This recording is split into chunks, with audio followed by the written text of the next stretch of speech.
Hello everyone, and welcome back to another episode of Translationborne, the show where we talk about the translation of Bloodborne. We are going to pick up right where we left off last time and try talking to this NPC. You're a beast hunter, aren't you? I knew it. That's precisely how I started out. Oh, beg pardon. You may call me Alfred, protege of Master Ligarius, hunter of Vilebloods. So, what say you? Our prey might differ, but we are hunters, the both of us. Why not cooperate and discuss the things we've learned? Sorry, but I think I can manage on my own. Well, that's most unfortunate. But if you have a change of heart, you know where to come. We are, after all, fellow hunters, and tonight we hunt. So I do plan to come back and cooperate with Alfred a little bit later, but for now I'd like to focus on the lines that he's just given us. Let's compare what he says the first time you talk with him with a more literal translation. It would be something like, "Are you a hunter of beasts? Ah, yes, I see that you are. I was once a hunter of beasts as well. Pardon me for taking so long to say this, but I am Alfred. Now I follow the teachings of Master Ligarius, and hunt those of the line of impure blood. What do you say? Though our targets may differ, we are both hunters. Why don't we cooperate from now on and exchange information with one another?" And if you say no at that point, he gives you a response that is pretty straightforward in terms of translation. That initial string of dialogue, on the other hand, is packed with things to talk about, from relatively small points, like how much more concise the official translation manages to be, to larger issues like characterization through speech patterns. For now, though, we're going to focus in on one specific term that's pretty important for the rest of the game, namely Vilebloods. The Japanese in question here is Kegareta Ketsuzoku, which I've translated more literally as those of the line of impure blood. And here I'd like to focus again on the characters that are used in Japanese to represent these terms. That first one in particular is highly noteworthy. Normally, this is the character you would use to represent the word kegareru, which is being conjugated in this case to kegareta. But Bloodborne uses this character instead, and this emphasizes an older, more Shinto-related meaning to the word. Normally, it would basically just mean dirty or maybe filthy, but in a more Shinto-related sense, it connects with the idea that things which have to do with death or birth or menstruation are ritually impure. Then there's the term Ketsuzoku, literally blood clan, and meaning blood relative. So even more literally, Alfred would be hunting those of the ritually impure blood clan. That's quite a mouthful though, especially when character limitations come into play. Consider also that the game does use this as a proper noun. I think you can see why the translators would go with Vilebloods here. It does lose some of those Shinto associations, but those are hard to get across culturally anyway.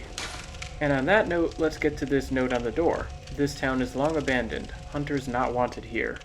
Of course, we're going to barge on through anyway. As we do so, though, I think I should note that the Japanese does include the extra phrase, "turn back." I suspect that was left out due to character limitations, though. Hunter! Didn't you see the warning? Turn back at once. Old Yharnam, burned and abandoned by men, is now home only to beasts. They are of no harm to those about. Turn back, or the hunter will face the hunt. Well, I guess we did ignore that warning, but I'm sure we'll be fine. Let's take a closer look at those lines as I make my way through Old Yharnam here.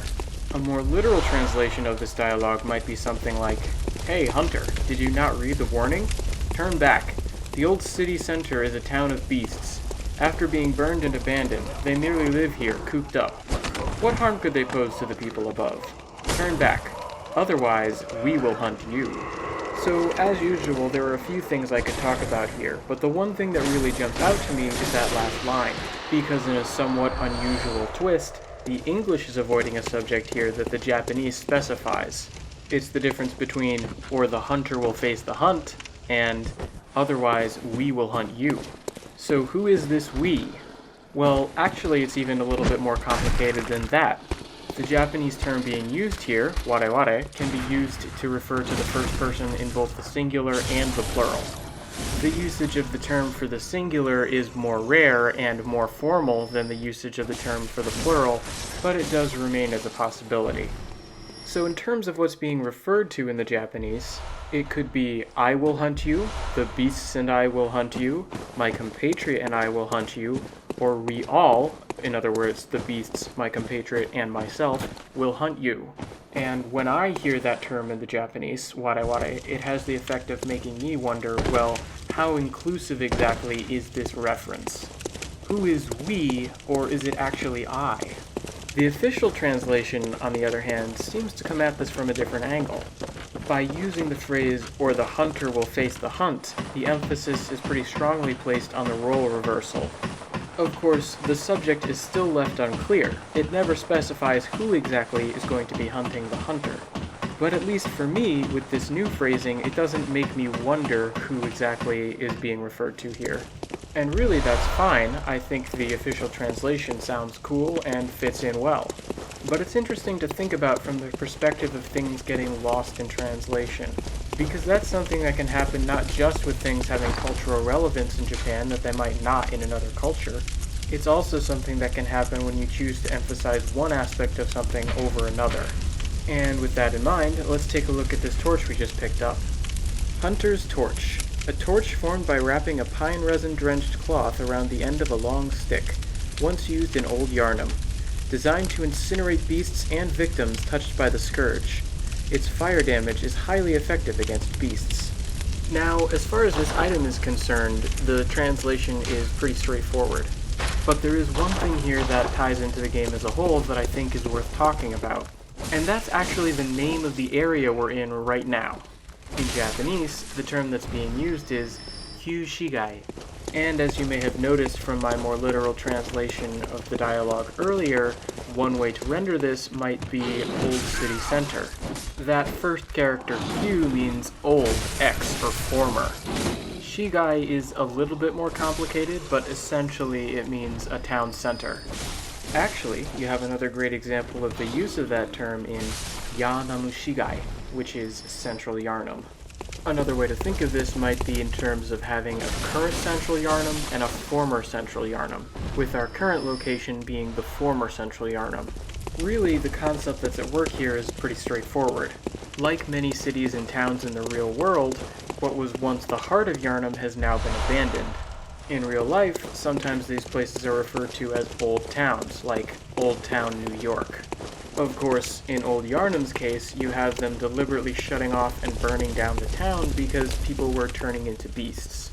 But to get back to my larger point, think of how slightly different terms can influence your opinion of the same area, even as they attempt to get at the same idea. Think of the differences that you get between Old Yharnam, former Central Yharnam, Old Town Yharnam, historic Yharnam, and the former city center of Yharnam.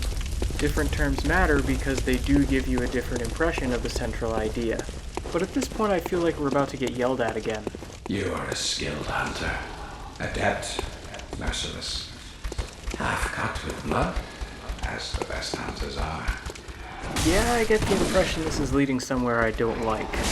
But anyway, a more literal version of what he just said might be, you are a good hunter. Excellent at hunting, merciless, and drunk on blood. A good hunter. And I happen to really like this particular translation.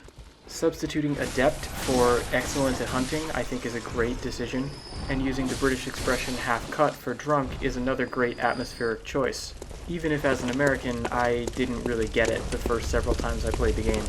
I also liked the use of variety to differentiate the two different times in the Japanese he just says, you are a good hunter. But anyway, it seemed like our friend had a little bit more to say. Which is why I must stop you. I should think you still have dreams.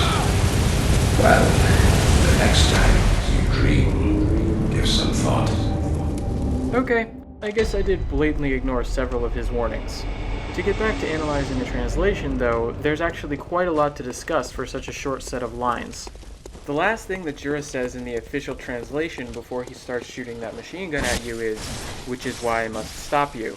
While a more literal version of the Japanese there might be something like, which is precisely why I must hunt you. And the use of that word stop instead of hunt seems to be more of a deliberate stylistic choice, rather than one that was the result of character limitations.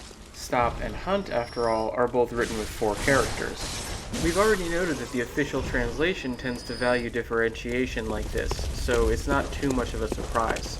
Also, with the additional focus that the official translation puts on the idea of the hunter becoming the hunted, perhaps the translation team felt that changing that word to stop was reasonable. And to be fair, both of those words make sense in context. On the other hand, I do feel like it produces a different effect in the English than it does in the Japanese. When Djura says, "which is why I must hunt you" in the Japanese, it makes a much more obvious callback to his previous line about the hunter facing the hunt. Or to be more literal, Djura and an unknown number of associates hunting us. And there are also some different connotations to these word choices, especially when considered in the context of Bloodborne. We are identified as a hunter of beasts. Eileen the Crow is a hunter of hunters. Alfred is a hunter of Vilebloods. So when Djura says he's going to hunt us, I feel like that has a little bit more meaning than when he simply says he's going to stop us. That having been said, I do think there are some reasons why you might prefer to use the word stop here. But for now, I'd like to hold off on those until we come back and speak to Djura again. Suffice it to say, I think the use of the word stop instead of hunt here was a very interesting translation choice. Finally, there's one other thing about this particular line of dialogue I think is worth noting before we move on. Remember before how we talked about the use of the word wareware and how it might mean we? Well, notably, the term that Djura decides to use here is watashi, which is a somewhat formal way of saying I in the singular. It makes me think that it's more likely that he was using the plural meaning of wareware. And with that, I think it's time we got back to that interesting set of lines Djura speaks after we die. He tells us, "I should think you still have dreams? Well, the next time you dream, give some thought." So first of all, it's worth noting that this dialogue makes it clear that Djura knows about the hunter's dream and he suspects that we're connected with it. This comes through a little bit more clearly in the Japanese than it does in the English. As you can tell from my more literal translation, he more strongly references the dream as an actual location.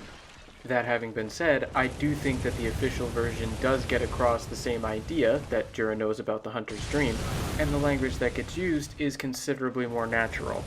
The next time you dream just sounds better than the next time you're in the dream.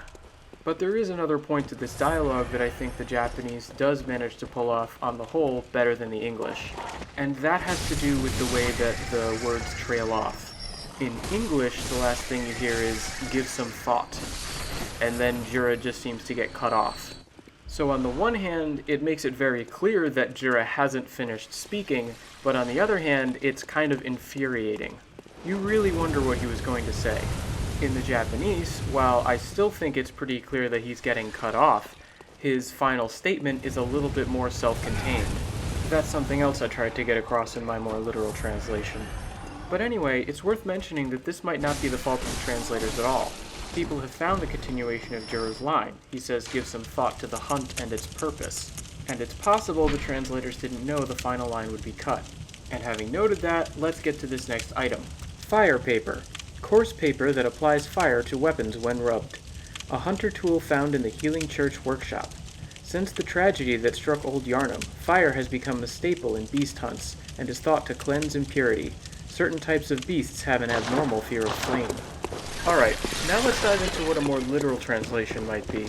A specially made sandpaper that clads a weapon in flames when rubbed.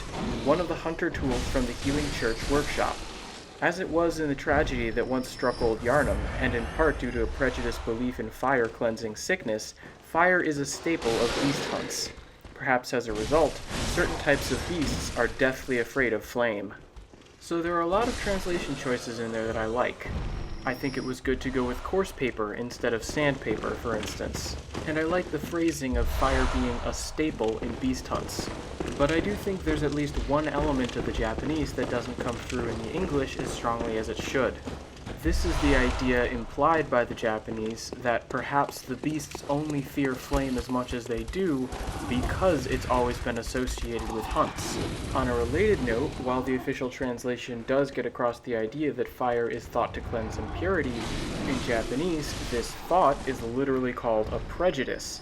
Henken, or even more literally, a one-sided or narrow view, is the term that's being used here. And arguably, another important point is that the fire paper isn't just found in the Healing Church workshop, it is from there, it was made there.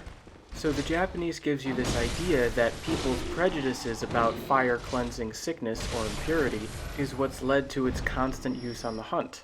And don't forget that Old Yharnam was burned to the ground. This then leads into the idea that people's prejudices in using fire all the time have actually altered the behavior of some of the beasts, in making them afraid of flames. It also implicates the Healing Church, implying they're prejudiced and recalling their role in the burning of Old Yharnam. The English, unfortunately, I don't feel is quite as successful in this regard. And on that note, we've reached the end of another episode. As always, please feel free to leave me any comments, questions, or suggestions you may have. Thank you all for watching.